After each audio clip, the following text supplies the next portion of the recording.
Hi, everybody. Welcome to another Coach's CatChat for the Linfield baseball program. Joe Stuart out here with head coach Dan Spencer in the dugout trying to avoid the inclement weather right now. But I got to start out by just saying congratulations with you guys this last weekend going up to Tacoma, taking 2 out of 3 to clinch a share of the Northwest Conference regular season title. Just how did it feel this last weekend? What's the feeling around the team right now? I mean, it's clear that this is something that, guys were working for, but maybe weren't expecting, but they worked hard every day, and now here we are looking at the postseason. Yeah, no, I mean, thank you. But I think that, and to be quite frank, and I've told this story before, I hadn't even, until we were coming home on the bus, and you shot the tweet out, and Coach Valentine said, hey, he says here, Joe says if Pacific loses today, we get a chance, we're a share of the conference championship. I hadn't even thought about it. It hadn't crossed my mind. We were trying to get our guys to play, one day at a time, and I know that's a cliche, and we were just trying to get once our kids put us in a position, throughout the month of April to get in the tournament. We were just talking about taking care of our business and trying to get to the tournament, and then play on house money and see what we can do there. And so winning the conference championship was really icing on the cake, and it was a cake that I didn't even know somebody had baked. So it's an interesting deal. It's tremendous. It's a tremendous deal for, we feel like we can at least walk around like, some of all these alums that are all these numbers, the years they won conference championships, and now our guys can say, yeah, no, we won one when I was there too, at least one. So for the young guys. Absolutely. I mean, and I imagine, for the vets to have seen where this program was a few years ago, it's got to be a great feeling. And then for the young guys, which is a huge crop of your team, I mean, for them to walk in and immediately be able to compete with the best teams in the conference, what kind of confidence does that build in for them for the rest of their careers going forward? Well, I hope a ton. I do. I hope a ton. And obviously all that stuff helps recruiting. And good players want to play with good players. Absolutely. And so, we're looking forward to that down the, in the future. But I think more importantly, the old guys on our club, from the Colt Myers and the Tanner Jocks that have played every day and been in the middle of it and have had tremendous years, to the guys that don't play very much, the leadership and their toughness and all that stuff has showed up in the young guys. They've drug our young guys around, and really it's a tribute to them and what they've done over the course of the year, hardening those young guys and getting them ready to play in those kind of games down the stretch, even though they might necessarily have never played any of those kind of games. Sure. One veteran I want to point out, highlight specifically this week, is the guy that was named Student Athlete of the Week this week, Brandon Passion, who was a 3-year junior college player before coming up for you guys. So there's kind of a different dynamic there than some of the other veterans, but it still feels like, that's a guy who's played every day, has always brought professionalism to both the defense and in the order. Going 3 for 5 with 3 doubles, 3 RBIs in that last game, just showed the clutch gene and the ability to stay focused in a big spot.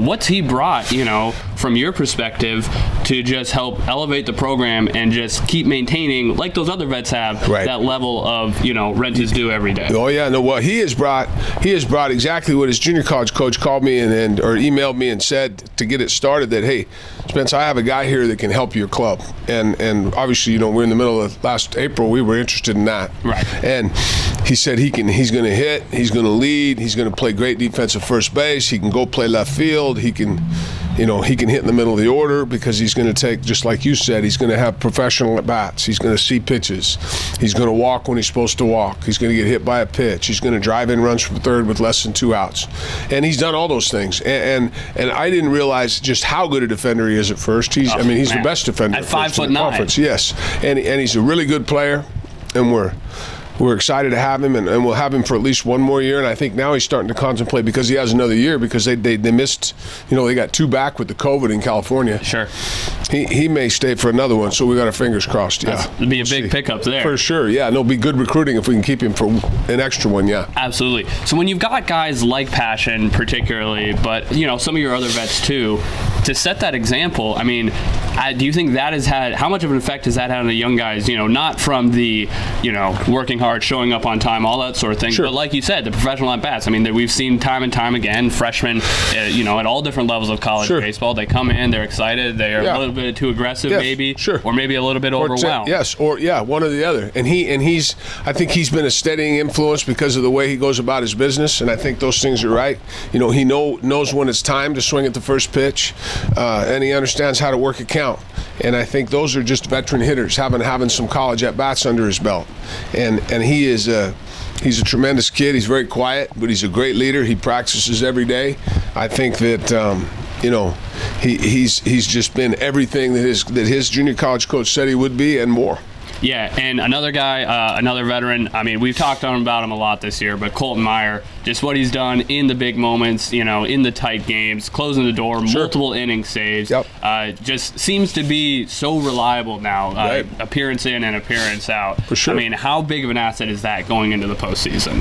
Well, a couple things. One, not just multiple innings, but multiple days. Yeah. I mean, or multiple games in a day. Yes, exactly. All of it. And so you can't say enough about what he's done and where he's come from in his career, and it's easy to say, and it's not for him. It's not cliche. If he's not doing what he's doing, we're not where we are, and that's just the way it is. And you could say that about some other guys too, but Colt Meyer is the bull in this league on the mound. He's the best guy, and whether you want to say, well, he's not a starting pitcher, but you tell me, you look at his numbers and tell me how many games he's affected over the course of the deal. Right. And so, regardless of what happens going forward, he is the best, guy on the mound and the toughest kid on the mound, in the conference. Mm-hmm. And so one more, just as we look ahead here to the conference tournament and to the postseason in general. Obviously, as we've talked about, young team with vets, but this is a new space for pretty much everybody on the team. Sure. What's the philosophy? Is it still, we're just taking it one day at a time, working every day, or are you now viewing it as a little bit more of a bigger picture? I think we're not trying to view it as a bigger picture. We're really looking at it as trying to take advantage of an opportunity. And our short-term goal every day was just to let's see how well we can play for 9 innings and see where we're at in the 7th inning of this game. And then our bigger goal was, hey, let's see if we can't get in the conference tournament and see what happens and make noise. Because baseball and a conference tournaments are different, and I've been in a lot of them because baseball is not a deal where you settle things in 3 days generally. Right, yeah. Between multiple teams. Usually it's a 3-game series in college baseball, and so this is a different deal. So really it makes it's anybody can win it. We've beaten all those clubs in that tournament, and all of them have beaten us. Yeah. So it really doesn't make any difference. And there's some teams that aren't in the tournament that have beaten us. So we just are trying to go in and see, how well can we play, how long can we play, and really, just the games that we've had to play, or not had to play, that we've been fortunate enough to play in April, against the good people in our league. The Foxes, the Willamettes, and all the teams in our league are strong. But we had Willamette and Fox and Pacific and PLU down the stretch. It's a heck of a stretch run. In 4 in a row. So we had to play at a high level or get embarrassed. Mm-hmm. And that won't change this weekend. We need to play at a high level. And our kids have done a good job in playing in some of those big games before any of them played in those big games here at Linfield. Right. And that's a big step for today and this weekend, but a big step for down the road. Absolutely.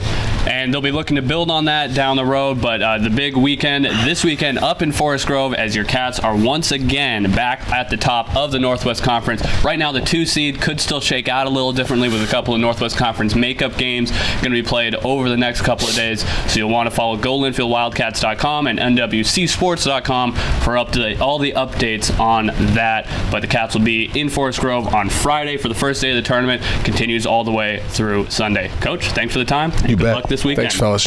Thank you.